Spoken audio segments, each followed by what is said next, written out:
காலை 6 9 மணிக்கு ஃபர்ஸ்ட் ஷாட்னா 9 மணிக்கு 8 மணிக்கே வந்து நிற்பார். அன்னைக்கு தொழிலாக பார்க்குறாரு. அதனால தான் சூப்பர் ஸ்டாராக இருக்கிறார். அவர் படமே இருந்தால் கூட நான் 10 மணிக்கு போகிறேன் 9 மணிக்கு போகிறேன் கிடையாது. 9 மணிக்கு ஃபர்ஸ்ட் ஷாட்னா 7 மணிக்கு நான் வந்தால் தான் மேக்கப் போட்டு 8 மணிக்கு நான் போய் நிற்க முடியும் அப்படிங்கிறது கரெக்டாக தெரிஞ்சு வச்சுருப்பான்.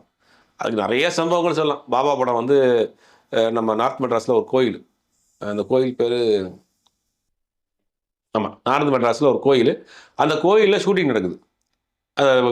கொத்தவாச்சாவடி மாதிரியான ஏரியாவில். இவர் காரில் போகிறாரு, அந்த ஏரியாவுக்குள்ளே போக முடியல. இவர் தான் அந்த படத்தோட ப்ரொடியூசர். பாபா படத்துக்கு இவர் தான் ப்ரொடியூசர். இவர் 1/2 மணி நேரம் முன்ன போனால் என்ன ஆகுது? போய் டக்குன்னு அந்த இடத்துல கார் போக முடியாதுனே 2 வீலர் இறங்கி அங்கிட்டு யாரும் லிஃப்ட்டு கேட்டு போய் இறங்கினாராம். இறங்கி ஷூட்டிங் போயிருக்கார். ஏன்னா நம்மளால ஒரு யூனிட்டில் மற்றவங்க நிற்கக்கூடாது. மற்ற காம்பினேஷன் ஸ்டார்ட்டாக இருக்கும். மற்ற ஆர்டிஸ்ட் மேக்கப் போட்டு வந்திருப்பாரு. பாரு அவர் படம்னால லேட்டாக வர்றாரு அப்படின்னு சொல்லக்கூடாது இல்லையா? அதெல்லாம் கரெக்டாக பார்க்குறேன். கமல் பண்ணுறாருன்னா கமல் அந்த சொன்ன டேட்டுக்கு வருவார், கரெக்டாக போவார், நடிச்சு கொடுத்துட்டு போயிடுவார். இதெல்லாம் அந்த நடிகர்கள் பண்ணுறாங்க.